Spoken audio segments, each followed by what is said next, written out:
قال رب اشرح لي صدري ويسر لي أمري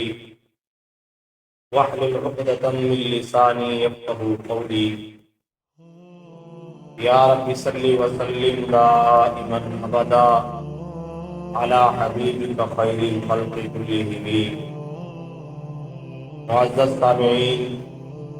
دوستو، بزرگوں، اللہ تبارک و تعالی نے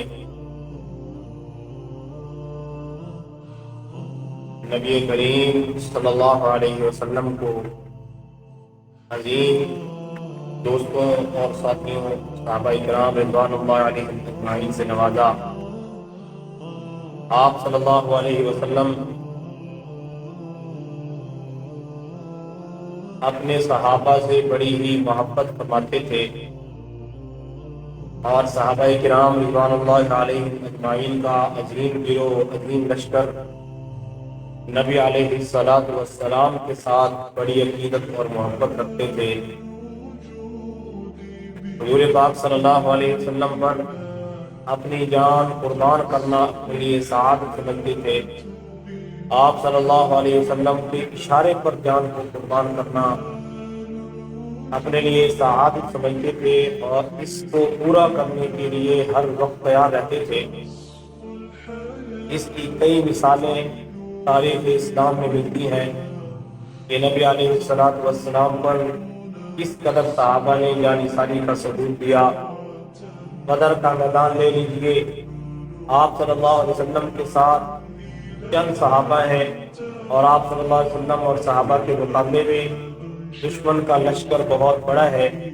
لیکن اس موقع پہ صحابہ کرام نے اللہ کے فضل و کرم سے اور ایمانی جوش و جذبے سے ان کفار کا کس قدر مقابلہ کیا کہ اللہ پاک نے صحابہ کرام کو اور اپنے محبوب پیغمبر صلی اللہ علیہ وسلم کو فتح اور نصرت عطا فرما دی. ان عظیم ہستیوں کے ساتھ ادب احترام کا معاملہ رکھنا ہمارے ایمان کا حصہ ہے، جزء ایمان ہے. دیکھیے، جس ملک کے اندر میں اور آپ رہتے ہیں، اسی مہینے کے اندر 14 اگست کے مہینے کے اندر بھارت وجود میں آیا، قیام پذیر ہوا، اور اس ملک کی جو بنیاد ہے وہ کلمے پر ہے. جب اس ملک کی تحریک چلی تو یہ نعرہ بلند کیا گیا کہ پاکستان کا مطلب کیا؟ لا الہ الا اللہ. اب ذرا غور کیجئے کہ اس ملک کی بنیاد کلمے پر ہے، اور یہ کلمہ میرے اور آپ تک جو پہنچانے والے ہیں وہ اللہ کے محبوب محمد صلی اللہ علیہ وسلم کے شاگرد صحابہ کرام. آپ صلی اللہ علیہ وسلم نے حجۃ الوداع کے موقع پہ جو آخری خطبہ ارشاد فرمایا اور صحابہ کرام سے مخاطب ہو کر فرمایا کہ اے میرے صحابہ، میں نے اپنا پیغام، اپنی دعوت تم تک پہنچا دی ہے، اب اس دعوت کو، اس کلموں کو دوسروں تک پہنچانا یہ تمہاری ذمہ داری ہے. بل یبلغ الشاہد منکم الغائب، تم میں جو میری بات سن رہے ہو، آنے والی نسلوں تک اس دین کی بات، اس خیر کی بات کو پہنچانا یہ تمہاری ذمہ داری ہے. تو یہ ملک پاکستان جس کلمے کی بنیاد پہ بنا ہے وہ کلمہ بھی ہمیں صحابہ کرام رضی اللہ عنہم اجمعین کی محنت سے ملا ہے. ابھی حالیہ دنوں میں ایک بہت ہی خوشی کی اور خوشخبری کی بات سامنے آئی کہ آپ کے ملک پاکستان کی جو ایوان بالا ہے، سینٹ سے یہ بل پاس ہوا، قانون کا حصہ بن گیا کہ آپ صلی اللہ علیہ وسلم کے صحابہ اور آپ صلی اللہ علیہ وسلم کے اہل بیت، ان کے خلاف اگر کسی نے گستاخی والا عمل کا ارتکاب کیا تو یہ آئین کا، قانون کا حصہ بن چکا ہے کہ جو اس برے عمل کا ارتکاب کرے گا، صحابہ کی توہین کا ارتکاب کرے یا آپ صلی اللہ علیہ وسلم کے اہل بیت رضوان اللہ علیہم اجمعین کی توہین کا ارتکاب کرے تو اس کو سزا دی جائے گی، 10 سال قید اور 10 لاکھ جرمانہ اس پر عائد کیا جائے گا. اگرچہ یہ سزا، یہ قانون اور آئین کا پہلے بھی حصہ تھا، پہلے لیکن سزا کم تھی، لیکن اب سزا کو بڑھا کے 10 سال اور جرمانہ بھی بڑھا دیا گیا۔ تو یہ حقیقت میں بہت ہی خوش آئند اقدام ہے کہ جو پاکستان، جو ملک کلمے کی بنیاد پہ بنا اور کلمہ ہمیں ملا صحابہ کرام کی محنت سے، اب اس ملک میں ان کی عزت، ان کا ادب احترام نہ کیا جائے، ان کی عزت کا خیال نہ کیا جائے، اس ملک کے اندر جو کلمے کے نام پہ بنا ہے ان صحابہ کی توہین کی جائے جو کلمہ ان کی وجہ سے ہمیں ملا ہے، تو یہ کتنے افسوس کی بات ہے۔ لیکن اللہ کا فضل ہوا، ہمارے حضرات کی، علماء کی محنت ہے، اور علماء کی محنت سے اور برابر مسلسل کوشش سے یہ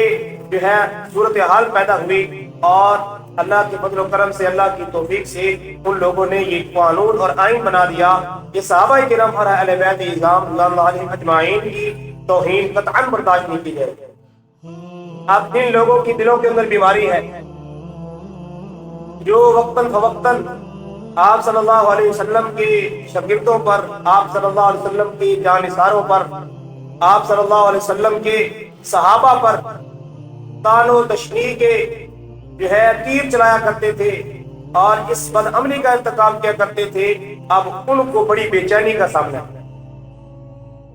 وہ بڑی پریشانی کے عالم میں ہے، اور جو ہے اب ان کی چیخیں نکل رہی ہیں، چیخ و پکار کر رہے ہیں۔ حقیقت یہ ہے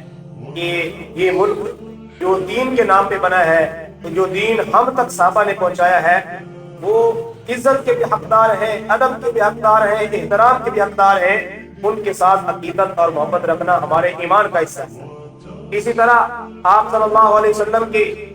جو اہل بیت ہیں، آپ صلی اللہ علیہ وسلم کی آل اولاد ہیں، آپ صلی اللہ علیہ وسلم کی ازواج مطہرات ہیں، ان کا ادب و احترام بھی ضروری ہے۔ ان کے خلاف بھی اگر کوئی زبان درازی کرے گا، ان کی توہین کرنے کی کوشش کرے گا، ان کی گستاخی کرنے کی کوشش کرے گا، تو اب یہ قانون بن چکا ہے کہ اس کو سخت سے سخت سزا دی جائے گی۔ اللہ کے محبوب پیغمبر صلی اللہ علیہ وسلم کے صحابہ بڑی ہی عظمت اور شان والے، جن کی عظمت اور شان کو اللہ پاک نے قرآن مقدس میں جگہ بجگہ بیان فرمایا ہے، مختلف الفاظ میں، مختلف انداز میں، مختلف پیرائے میں۔ کہیں اللہ پاک نے فرمایا اولئک هم الراشدون، کہ میرے نبی صلی اللہ علیہ وسلم پر جان کو قربان کرنے والی یہ پاکیزہ جماعت ہدایت پر چلنے والی ہے۔ اولئک هم المفلحون، فلاح و کامیابی حاصل کرنے والی ہے۔ اولئک هم المہتدون، ہدایت کے راستے پر چلنے والی ہے۔ اولئک هم المتقون، سب سے زیادہ اللہ کا خوف، اللہ کا ڈر ان کے دلوں کے اندر ہے۔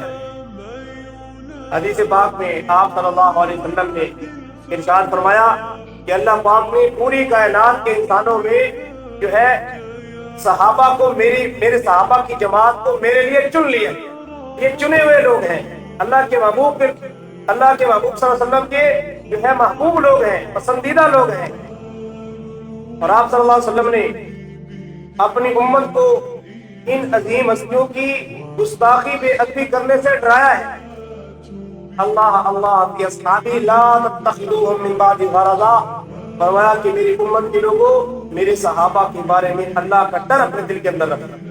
میرے صحابہ کو کبھی بھی تنقید کا نشانہ مت بنانا۔ تو ایک جو ایمان والا ہے، قرآن کے ماننے والا ہے، سنت کو ماننے والا ہے، نبی علیہ الصلوۃ والسلام کے فرمان کو حق اور سچ سمجھنے والا ہے، وہ کبھی بھی اس طرح کی جرات نہیں کرتا ان عظیم ہستیوں کے بارے میں کوئی زبان درازی کرے۔ جن عظیم ہستیوں کا ہمارے اوپر احسان ہے کہ جنہوں نے امانت داری سے، دیانتداری سے اپنے گھر بار کو چھوڑ کے، اپنے مال جائیداد کو چھوڑ کے، اپنے سب کچھ قربان کر کے دین پر لگایا اور دین پورے عالم کے اندر پھیلا، پھر ہم تک پہنچا۔ اب ان محسنوں کا اگر ہم شکریہ ادا نہ کریں، ان کا ادب احترام نہ کریں، تو یہ ایک انسانی غیرت کے بھی خلاف ہے، ایمانی غیرت کے بھی خلاف ہے۔ بڑے عظیم لوگ ہیں، یہ بڑا اچھا سمجھا جاتا ہے اگر ہمارے ساتھ کوئی احسان کا معاملہ کرتا ہے، ہمارے ساتھ کوئی نیکی کرتا ہے، تو ہم ہمیشہ اس کے ساتھ ادب احترام سے پیش آتے ہیں۔ تو صحابہ کرام نے ہمارے ساتھ کتنی بڑی نیکی کی ہے کہ ایمان ہم تک پہنچایا، کہ وہ ایمان جو کامیابی کی بنیاد ہے۔ قرآن پاک کے اندر اللہ پاک نے ارشاد فرمایا فَلَن يُقْبَلَ مِنْ أَحَدِهِمْ مِلْءُ الْأَرْضِ ذَهَبًا وَلَا يُفْتَدَىٰ بِهِ۔ ایمان کی قدر و قیمت اس آیت سے سمجھی جا سکتی ہے ایمان جو اللہ پاک نے صحابہ کے ذریعے سے اور نیک لوگوں کی برگزیدہ ہستیوں کے ذریعے سے ہم تک اللہ پاک نے پہنچایا ہے، اب اس ایمان کی قدر اللہ پاک نے بیان کی کہ کل قیامت کے دن اس ایمان کی قدر کا پتہ چلے گا۔ کل قیامت کا دن، قیامت کے دن میں اگر کوئی شخص خدا نہ خواستہ ایمان کی دولت سے محروم اللہ کے دربار میں چلا گیا اور پھر اس دولت کو، اس ایمان کو حاصل کرنے کے لیے، اس دولت کو حاصل کرنے کے لیے وہ اس زمین و آسمان کی خلا کی برابر مال جائیداد، ہیرے جواہرات، سونے چاندی دے دے ہدیے کے طور پہ، عوض کے طور پہ، معاوضے کے طور پہ، اور یہ خواہش کرے کہ مجھے اس بڑے معاوضے، اس بڑے عوض کے بدلے میں ایمان کی دولت مل جائے، اللہ پاک فرماتے ہیں اتنی بڑی دولت بھی معاوضے کے طور پہ قبول نہیں کی جائے گی، ایمان کی دولت اس کو نہیں ملے گی۔ تو دنیا میں ایمان کی دولت ملنا یہ بہت بڑی سعادت کی بات ہے، اور یہ سعادت جو ہمیں ملی ہے وہ صحابہ کرام رضوان اللہ علیہم اجمعین کی وجہ سے ملی ہے۔ آپ صلی اللہ علیہ وسلم کی آل اولاد، اہل بیت عظام رضوان اللہ علیہم اجمعین کی قربانی، محنت، اور ان کی اس محنت سے یہ ایمان کی دولت، دین کی دولت مجھے اور آپ کی ملی ہے۔ تو یہ عظیم ہستیاں ادب و احترام کی بہت زیادہ مستحق ہے، بہت بڑی جرت کرتے ہیں وہ لوگ، بہت بڑی جرت کرتے ہیں جو نبی علیہ الصلوۃ والسلام کی ان شاگردوں پر جو ہے انگلی اٹھانا اپنا حق سمجھتے ہیں۔ آج دنیا کے اندر بھی ہمارا کوئی تعلق والا ہو، ہمارا کوئی عزیز ہو، ہماری محفل میں بیٹھنے والا ہو، ہماری صحبت میں بیٹھنے والا ہو، اس کی کوئی بے عزتی کرے، اس کی کوئی توہین کرے تو ہم اس کو برا سمجھتے ہیں، اس کو برداشت نہیں کرتے۔ تو کل قیامت کے دن جب اللہ کے نبی صلی اللہ علیہ وسلم کے دربار میں جائیں گے اور آپ صلی اللہ علیہ وسلم دیکھیں گے کہ میرے شاگردوں کو طعنہ دینے والے، میرے شاگردوں کی توہین کرنے والے، تو آپ صلی اللہ علیہ وسلم کس طرح برداشت کریں؟ جبکہ آپ صلی اللہ علیہ وسلم بار بار تاکید بھی فرما رہے ہو کہ یہ میرے صحابہ ہیں، میری وجہ سے ان سے محبت رکھنا، میری وجہ سے ان سے عقیدت رکھنا، میری وجہ سے ان کا ادب و احترام کرنا۔ تو حقیقت میں جو صحابہ کا نہیں بنے گا وہ نبی علیہ الصلوۃ والسلام کا بھی نہیں بنے گا۔ اس لیے میرے دوستو، یہ جو اقدام ہوا، اسمبلی کے اندر بل پاس ہوا، ہم اس کو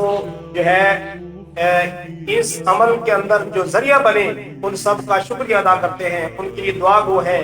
ان کے اس عمل کو قابل تحسین سمجھتے ہیں اور قابل داد کہتے ہیں کہ انہوں نے کتنی محنت کی، اور جو ہے یہ بل اور آئین اور قانون بن گیا، یہ بل پاس ہو گیا کہ اللہ کے محبوب پیغمبر صلی اللہ علیہ وسلم کے ساتھ نسبت رکھنے والے لوگ بڑے عظیم ہیں۔ ارے بھائی، آپ صلی اللہ علیہ وسلم کے ساتھ جس چیز کی نسبت ہو جاتی ہے وہ دنیا کی کوئی چیز ہو، ہم تو اس کو اپنا ایمان کا حصہ سمجھتے ہیں۔ تو وہ جانثار لوگ جنہوں نے اپنی جانیں نبی علیہ الصلوۃ والسلام پر نثار کرتی ہوں، ان سے ہم عقیدت اور محبت کیوں نہ رکھیں؟ ہم تو آپ صلی اللہ علیہ وسلم کی بکریوں کے ساتھ محبت رکھنا اپنا ایمان کا حصہ سمجھتے ہیں۔ آپ صلی اللہ علیہ وسلم نے جس جانور پہ بیٹھ کے سواری فرمائی ہے اس سے محبت رکھنا اپنے ایمان کا حصہ سمجھتے ہیں۔ تو صحابہ کرام رضوان اللہ علیہم اجمعین تو نبی علیہ الصلوۃ والسلام کے جانثار تھے، آپ صلی اللہ علیہ وسلم پر اپنی جان قربان کرنے والے تھے، آپ صلی اللہ علیہ وسلم کی خاطر اپنا مال قربان کرنے والے تھے،